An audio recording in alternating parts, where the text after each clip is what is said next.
Hoy hablaremos del llamamiento de los ungidos. El artículo de la Atalaya del que se toman los comentarios se titulaba El Espíritu mismo da testimonio con nuestro espíritu. El artículo de la Atalaya de enero de 2016, del que se toma el comentario para el texto de hoy, así como el siguiente artículo de la misma revista, hablaban de cómo debemos ver los siervos de Jehová el asunto del llamamiento celestial. Repasemos algunos detalles de ambos artículos. Aunque estudiamos esta información hace relativamente poco tiempo, miles de personas se han bautizado desde entonces, y muchas de ellas tienen preguntas sobre el tema, el cual la Atalaya explicó de forma clara. Así que hoy, aprovechando que de eso trata el texto del día, vamos a abordar algunas cuestiones relacionadas con el llamamiento celestial. Vamos a leer el versículo en el que se basa el comentario de hoy, pero en su totalidad. Primera de Juan, capítulo 3. Primera carta de Juan, capítulo 3. El versículo 2 dice así: Amados, ahora somos hijos de Dios, pero todavía no se ha manifestado lo que seremos. Sabemos que cuando Él se ha manifestado, seremos como Él, porque lo veremos tal como es.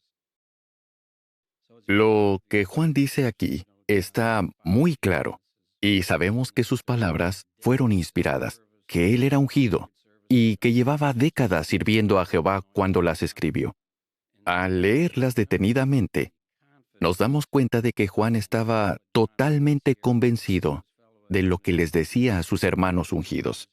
Si notamos, al final del versículo, no dice que los ungidos quizás seremos como Él, que quizás lo veremos. Más bien nos asegura que seremos como Él, porque lo veremos tal como es.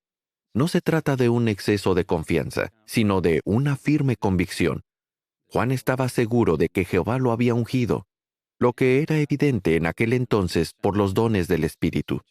Los cristianos ungidos de la actualidad también están convencidos de que irán al cielo siempre y cuando sigan siendo leales a Jehová y honrando su nombre. Ahora bien, algunos hermanos, cuando leen Primera de Juan 3:2 o expresiones como las que aparecen en el comentario del texto de hoy, se preguntan si tal vez son ungidos. Quizás alguien lo haya abordado con esa duda, sobre todo si usted es anciano. Y lo preguntan con toda sinceridad. Puede que hayan pasado por situaciones difíciles o que lleven poco tiempo en la verdad y necesiten que alguien los oriente. Pero veamos lo que dijo la Atalaya a quienes tienen esta duda. Quizás se pregunte si Dios lo ha invitado a reinar en el cielo. En realidad, si usted tiene dudas, no es ungido. Los ungidos no tienen por qué preguntárselo. Está clarísimo. Esta cita puede serle muy útil si alguna vez alguien le hace esta pregunta a usted, pero debe responderle con tacto, por supuesto. Quien tiene dudas no es ungido. Por otro lado, hay quien le pregunta a algún hermano ungido, ¿y cómo sabes que eres ungido? Y si le hubieran hecho esa pregunta al apóstol Juan, ¿qué habría respondido? Habría dicho algo como, si lees la primera carta que Jehová hizo que escribiera, entonces verás por qué lo creo. Algunos ungidos deciden tratar de explicarlo, mientras que otros contestan que es un asunto personal. Como mencioné antes, el segundo artículo de la Atalaya en el que se basa el comentario de hoy también hablaba de este tema, y es bueno que repasemos lo que decía. El párrafo 10 de ese artículo mencionaba que debemos tratar con el debido respeto a quienes Jehová ha elegido para que vayan al cielo, evitando preguntarles, ¿cómo saben que son ungidos? Y punto. Así que, si en el pasado han hecho ustedes esta pregunta, bueno, Dios los perdona. Pero, ya saben, no lo vuelvan a hacer. La realidad es que ha pasado muchas veces y continuará pasando, porque somos imperfectos y lo preguntamos sin pensar. Les voy a contar lo que le sucedió una vez al hermano Fred Franz. No hay duda de que el hermano Franz era ungido. De hecho, llegó a formar parte del esclavo fiel y prudente. Pues bien, a principios de los años 80, fui a dar un discurso junto con mi esposa y mis hijos a otra congregación. Y después de la reunión, una pareja a la que conocíamos nos invitó a ir a su casa. Pues resulta que también habían invitado a una hermana que yo no conocía. Ella se puso a conversar con nosotros y a hacernos muchas preguntas, y nos contó que acababa de visitar el Betel de Brooklyn, donde había tenido la oportunidad de conocer al hermano Franz. Así que empezó a contarnos muchas cosas a los anfitriones y a nosotros. Entre otras cosas, nos dijo que le había preguntado al hermano Franz: «Hermano, ¿cómo sabe usted que es ungido?». Me quedé mirándola y pensé, «Wow, de todas las preguntas que le podría haber hecho al hermano Franz, un hombre con tanto conocimiento y experiencia, va y le pregunta eso». Quizá fue lo primero que le vino a la mente, y queremos ser pacientes con las personas que hacen preguntas no muy bien pensadas. Lo que hizo el hermano Franz fue muy conmovedor. Ya verán por qué lo digo.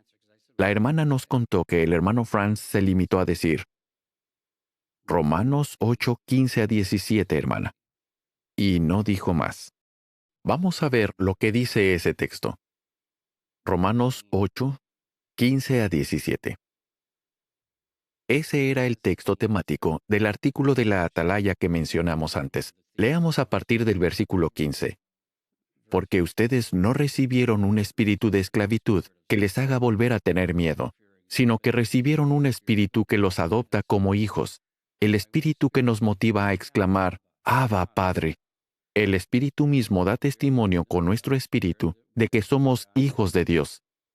Así que, si somos hijos, también somos herederos, herederos de Dios, pero coherederos con Cristo, siempre y cuando suframos con Cristo para que también seamos glorificados con Él. Esta es la clara respuesta que da la Biblia a la pregunta que hizo la hermana.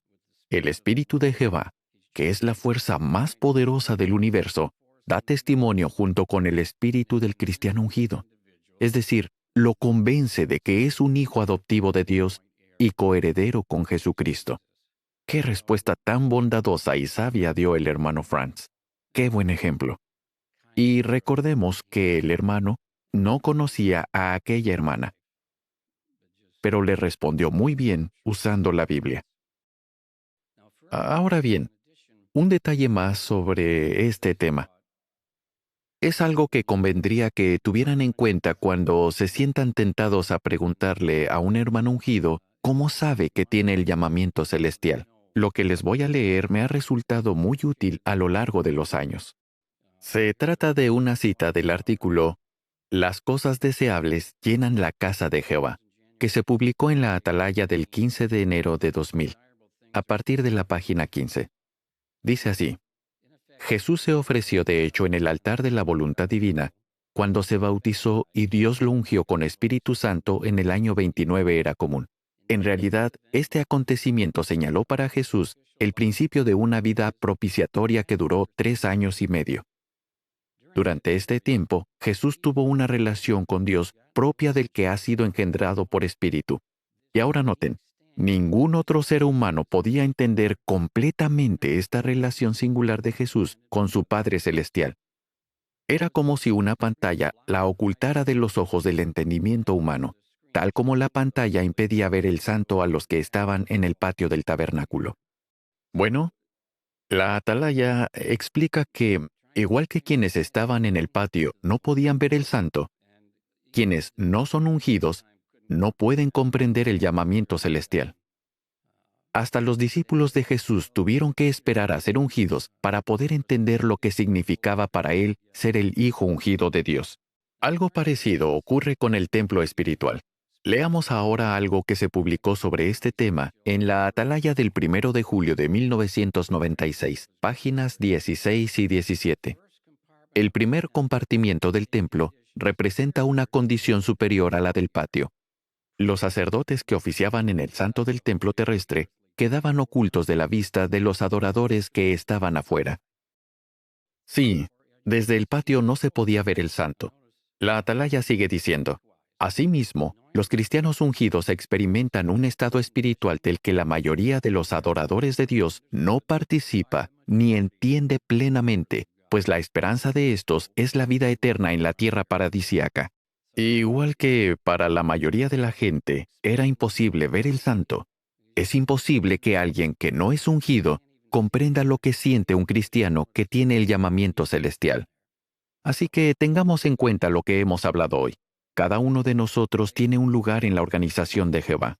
Debemos estar contentos y darle gracias a Jehová por la esperanza que tengamos y por su bondad inmerecida.